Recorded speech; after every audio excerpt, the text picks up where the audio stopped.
Hey everyone, today we are reading chapter 15 of book 2 in Sun. So we are on the cliff face with Claire. She is climbing out of Community 2, and right now she is inside this narrow tunnel towards the top of the mountainous cliff, and it is very damp in there due to snowmelt going in. It's very slippery. She has one glove. She keeps switching it between her hands and she's pulling herself up through the tunnel. And there are 2 pieces left to this climb before she gets to the very top of the mountain. So the first Einar told her is this bird nest, and there's an important handhold underneath of it that she needs to swing across to the other side. And then we have rock-like protrusions that have made steps to the top of the mountain. So she just has to get through the tunnel, past the bird nest, up the steps, and then she has successfully made it out of Community 2 and she's climbed to the top of the mountainous cliff. We're still wondering what is up there.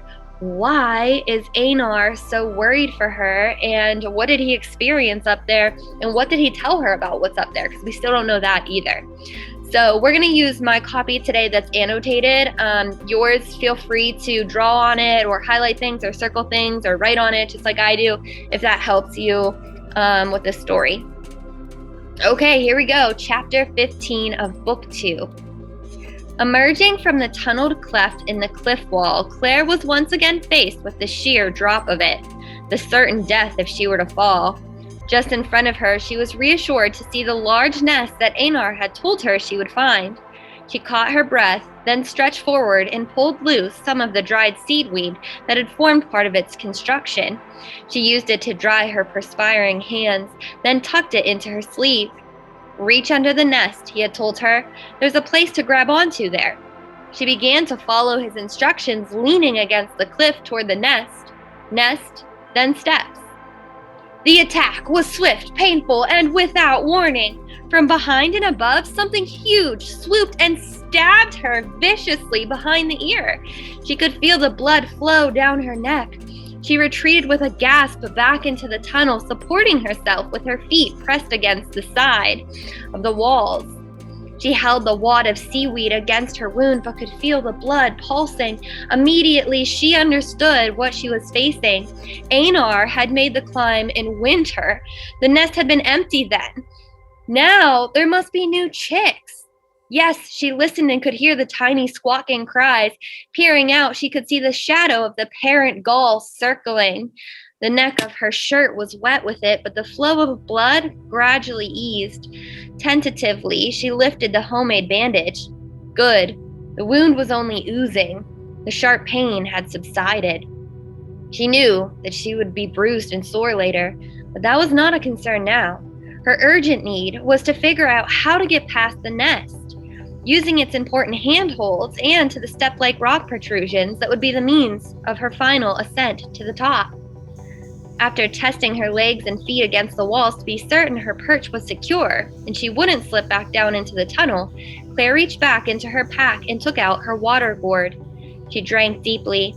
Then she remembered the healing salves that Alice had placed in the bottom of the pack. If she returned the gourd, she wouldn't be able to reach the medicine, but she had no place to put the water container. She shook it and realized there was little water remaining. Finally, knowing there was a risk in this, she gulped the remaining liquid and dropped the empty gourd into the tunnel she had just climbed through. She could hear its single hollow thud against the wall as it fell, and then silence. Now she was able to reach into the pack. First, she removed her sandals, the laces of which were tied together. She hung them around her neck and removed the container of salve. It opened easily, and she smeared the healing paste thickly on her wound. She returned the small clay pot and the wad of bloody seaweed to the pack, which now dangled nearly empty from her shoulders. She felt ready to try again. The shadow of the gull had stopped passing over the opening. She hoped it had soared to the sea and wouldn't return until it had a beak full of fish for its young. She would be fast. She planned it in her mind. She would lean from the opening, throw herself across the steep rock, and make a quick grasp of the hold beneath the nest. From there, she had only to pull herself across quickly and to find the first step on the other side. He had told her it was quite close, easy to reach. She thought it through. 1. Move quickly out of the mouth of the tunnel. 2. Reach with her left hand, arms stretched across the rock, under the nest, and grab the handhold firmly. 3. Push with her legs, holding on with one hand. How grateful she was now for all those months of arm strength exercises. Move across the cliffside, feel with her toes for small ledges, they would help. 4. Find the first step and reach for it with her right hand.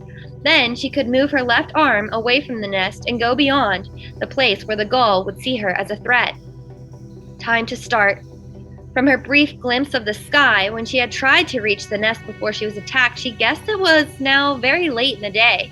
She must do this quickly. Once she passed this danger, the end was in sight, and she could reach it before darkness. Go. Claire hoisted herself up until she was kneeling at the lip of the tunnel. She reached across with her left arm quickly into the debris that formed the thick base of the nest. She found the knobby handhold there and grasped it. The squawking from the chicks became louder. They were frantic with fear. Holding tightly with her left hand, feeling the strength in her arm, which would now briefly be her only support, she planted her feet firmly to push off and propel herself across the rock. From the sky, its black wings folded tightly against it, the parent gull, summoned by its young, dove at her. She could see its pink legs folded against the white underparts and the red spot at the tip of its razor-sharp yellow bill. But it was just a split second. The gull speared her arm, ripped at it, wrenched it loose from its hold. Claire screamed and fell back into the tunnel, instinctively using her feet once again to wedge herself against its walls. She was bleeding badly. She could see the bone of her arm exposed by the huge gash the bird had made when it tore at her with its beak. Guys, this is crazy. This bird is crazy right now. She leaned her head as low as possible and took deep, shuddering breaths. If she fainted, she would slide all the way back down the tunnel that it had taken her several hours to climb. She would not allow herself to faint. She would not allow herself to be killed by a bird. It came to her what she must do. She removed the container of salve again from her pack, opened it, and applied it thickly to the gaping slice in her flesh. She used the salve as a paste to compress the wadded seaweed against the wound. Still, it bled. The little pot was empty now, and she let it drop, hearing it fall as the water gourd had. She reached into the pack again and found nothing remaining there but the red-covered rock intended as a signal when she reached the top. She held it between her teeth while she used her knife to cut through the fabric of the pack itself and made a strip of the leather. Then, she placed the flat rock over the seaweed and held it fast there with the leather strip wrapped tightly around her uninjured arm. She tested it, moving her arm in several ways, and the dressing stayed firm. Then, she dropped the rune pack down into the tunnel, and it disappeared into the darkness. Okay, now Claire has literally nothing. She drank all of the water from her backpack. She threw that down the tunnel. She put the salve on her arm that she needed to try and heal it, and her neck too. And then she threw that down the tunnel, and she kept the rock that she has to throw down to Einar as a signal that she made it. She put that on her arm. She's winding it around, and everything's gone now. She just tossed everything down the tunnel. It's too cumbersome for her to hold all of that and try and make this climb, and she needs all of her attention to be on tackling this bird. How is she going to get past this bird? So now, even when Claire does get to the final ascent and she's at the top, she has nothing. So how's that going to be for her? Next, she moved up to the top opening of the tunnel. The gull was circling, waiting. Claire ignored it. She uncoiled the rope that she had been carrying looped around her shoulder. She made a noose. Then, once again, she planned what she was about to do. She did it in her mind, rehearsed it, this motion, then that. She knew she must be very, very fast. Another successful attack from the black-backed gull would bring about her death. She would not let that happen. When she was ready, she thought, now. She lifted her upper body from the tunnel lip, spun the noose, and let the rope fly. It was just a short distance, and her aim was accurate. She lassoed the nest, tightened the noose, and pulled. It was startlingly heavy for something made of twigs, seaweed, and grass, but it crumpled, folded upon itself, and she ripped it from the rock, flinging it outward into the air. She watched it as the chicks falling for a moment and the enormous gull swooping towards it and shrieking. Then she lifted herself, reached across, grabbed the now visible handhold with her uninjured arm, and pulled herself triumphantly across the cliff face and to the steps that would lead her to the top. What? Guys, she just killed all the baby birds. She ripped them off the side of the cliff face and they just all fell because they're not like old enough to fly yet. Parent gull is going down to try and save them, and while the parent gull is going down trying to save the baby chicks, she climbs across real quick. So wow, that's crazy. I guess good job, Claire. She did it. She got across. So now she is at the final ascent. She's at the final steps, and she's going to make her way to this mysterious thing at the top of the mountain.